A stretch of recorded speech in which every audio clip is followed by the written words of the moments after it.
C'est le 3e jour d'action pour Super Nanny. Vous allez bien? Oula, c'est quoi tout ça? Des chaussettes toutes seules. Que vous êtes en train de ranger? Ouais. Bon, vous commencez à vous organiser? Ouais. C'est parfait. Où est Zélie? Elle dort. Vous l'avez mis à la sieste. Je peux aller voir? Oui. Vous avez enlevé tout le linge qui était ici? C'est bien? C'est bien, voilà. Une chambre d'enfant. Pour l'instant, Gwenaëlle fait un sans faute. Ça va, Simon? Mais Bah, c'est quoi ça? Mais pourquoi maman l'a mis une couche? Qu'est-ce qu'on avait dit? Pas de couche dans la journée. T'enlèves ta couche, chérie, vas-y. Tu vas faire pipi où, mon cœur? Tu vas faire pipi? Vas-y. Allez, vas-y. Vas-y, c'est bien. Et en plus, ça a vraiment fait pipi. Bravo. Et Simon, je vois pas pourquoi maman, elle te met une couche. Hein. Ah, t'es un grand, toi? Oui. Un grand comment? Un grand comme ça? Allez, top là. Faut plus mettre de couches. Qu'est-ce qu'on a dit pour Simon? La propreté. Et Le langage. Gwenaëlle se rappelle que Cathy lui a demandé de faire plus attention à Simon. Ce qu'elle fait désormais, mais de manière parfois maladroite. Cathy relève. ça, tu veux ça, mon cœur? Ça s'appelle un feutre. Un feutre vert. Regarde, Cathy, une feuille. Feuille. Bravo, bravo, petit cœur, bravo. Un feutre. Inspirée par l'exemple de Cathy, Gwenaëlle tente l'expérience. Ça, le tampon. Un tampon. Hein? Un tampon. Oui. Non, pont. Pou. Tampon. Papa. Tampon. Tapon. Si vous prenez la peine de le rectifier à chaque fois, mais à chaque fois, il va finir par beaucoup mieux parler.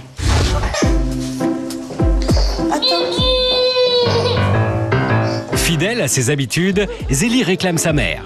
Évidemment, cette dernière ne peut pas s'empêcher de la prendre dans ses bras. Posez Zélie. Zélie, regarde. Non, non, non. Viens voir, chérie. Voilà.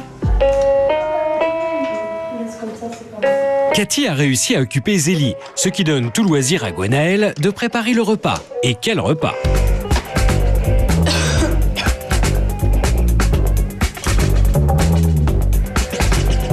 T'aurais pu préparer quelque chose. D'autant plus que vous avez le temps. C'est chaud. Hein? C'est chaud. Qu'est-ce qu'on dit? Vous savez, pendant mon absence, vous allez faire la cuisine pour les enfants. Moi, je vais vous laisser une recette facile, simple, pratique. 10 minutes et c'est prêt. Ça sera beaucoup plus simple. Simon, Simon, je t'aime. Je regarde, I love you. Laissez-nous. I love you. Yayo. Oh bah c'est pas mal, c'est pas mal non plus. Toi aussi, au lieu de dire des gros mots, tu devrais apprendre des mots gentils. Lapin. Pata. Papa. Lapin.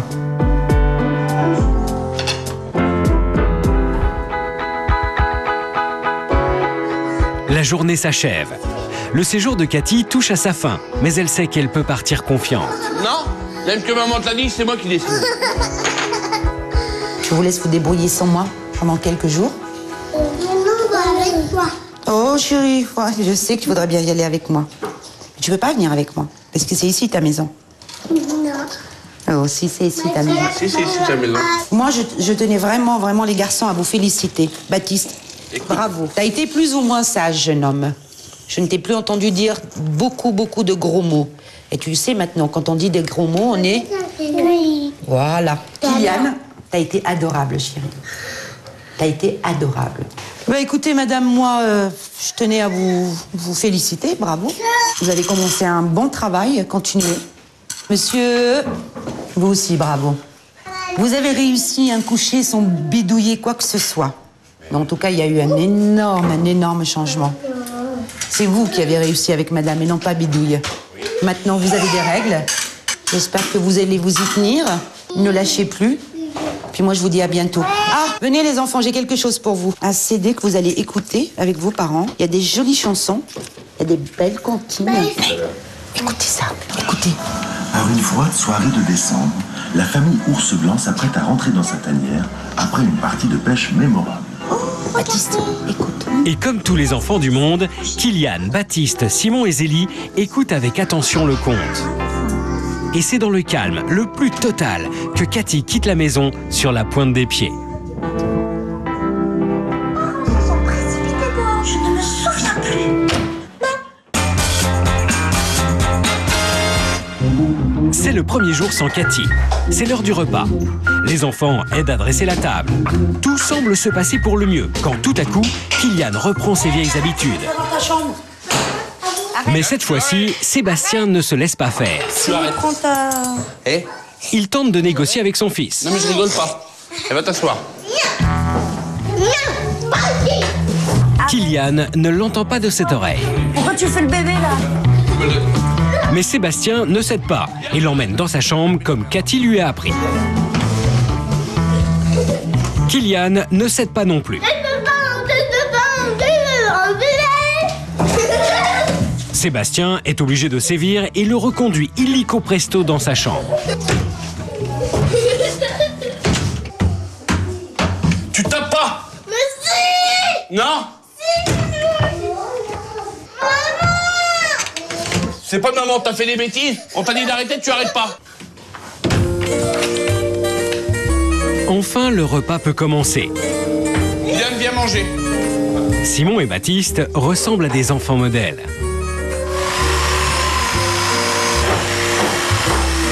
Les garçons? Mais Kylian ne veut pas en rester là et décide de tout faire pour pousser à bout ses parents. Cette fois, c'est Gwenaëlle qui intervient. Elle aussi est décidée à ne pas céder. Tu restes là, tu te calmes. Et après plusieurs rappels à l'ordre, c'est elle qui a le dernier mot. Tu vas dans ta chambre. Tant pis pour toi, tu voulais pas manger, bah si. Tu es calmé? Alors tu manges. Dépêche-toi. Kylian, l'air déconfit, finit par manger sans faire plus d'histoire. On entendrait presque voler une mouche.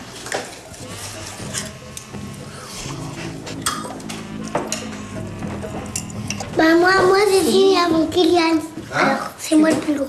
Baptiste, très calme. Il mange, rien à dire. Maman. À part Kylian, c'est pas la même chose. Mange la viande là. Kylian fait une comédie. Ah Kylian. C'est vrai que par rapport à avant, c'est beaucoup mieux. Parce qu'avant, j'y arrivais pas du tout. Que là, il s'est calmé, il est venu à table. Mais avant, on pouvait lui dire plein de fois. C'est comme si, en fin de compte, je disais rien. Avec le repas, ça passe mieux. C'est plus calme, surtout.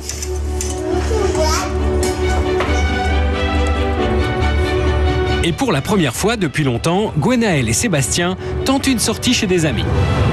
Bah, oui, non. Les enfants semblent avoir compris la leçon, puisque personne ne se détache.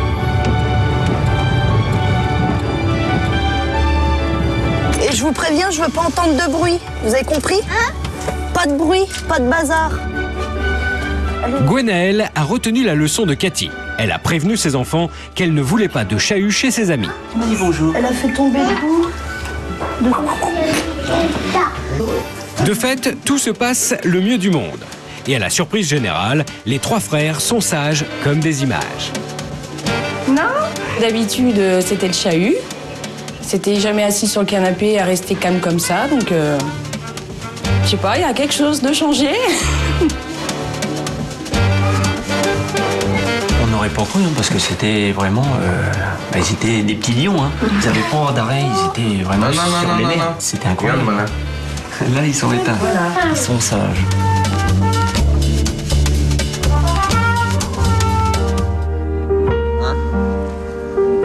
T'as vu, il fait un sale temps. Même Sébastien n'oublie pas ses engagements. Et malgré une pluie torrentielle, il emmène son fils aîné à la pêche. L'enfant est ravi.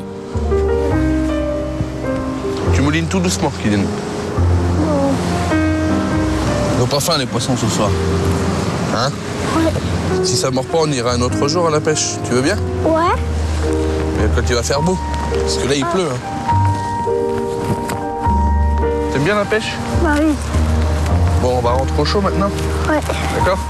Une nouvelle complicité commence à s'établir entre le père et